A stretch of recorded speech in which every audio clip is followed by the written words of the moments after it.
بسم اللہ الرحمن الرحیم۔ سامعین، سوال یہ ہے کہ جو حلال جانور ہوتا ہے جو قربان کیا جاتا ہے اس کے ممنوع اجزاء کون سے ہیں؟ یعنی کچھ اجزاء ہیں جو ممنوع ہیں لیکن لوگ بڑے شوق سے پکا کر کھاتے ہیں، تو ان کا کیا حکم ہے؟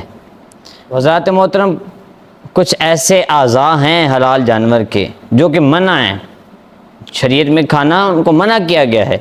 وہ اجزاء یہ ہیں، سب سے پہلے جو اجزاء ہے وہ دم مسفوح ہے، یعنی بہنے والا خون۔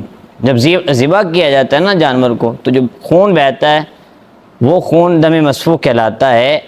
تو دم مسفوح وہ خون یہ جو ہے یہ ممنوع ہے، اور ذکر اور اس کے بعد پھر گائیں، بکری، یعنی جو بھی مادہ جانور ہوگا جس کی قربانی جائز ہے، اس کی جو ہے وہ پیشاب جہاں سے نکلتا ہے وہ والی جگہ، اور اس کے بعد خصیتین یعنی کپورے، اور پھر جو ہے اور اس کے علاوہ جو اجزاء ہیں ان میں دبر شامل ہے، یعنی پخانے کی جگہ۔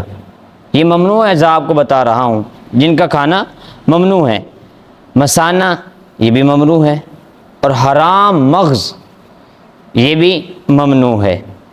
اور لوگ اوجھڑی بڑی شوق سے کھاتے ہیں، یہ اوجھڑی بھی یہ بھی ممنوع اجزاء میں شامل ہے، اور اس کے بعد آنتے بھی۔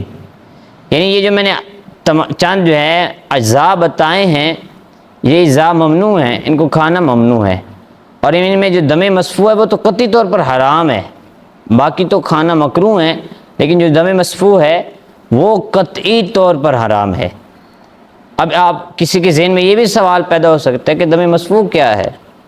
تو جواباً عرض ہے کہ جو ہے مسفوح ہے یہ نکلا ہے صفحن سے، اور صفو کے معنی ہے آنسو کا بہنا، یا آنسو کا بہانا یا خون کا بہانا۔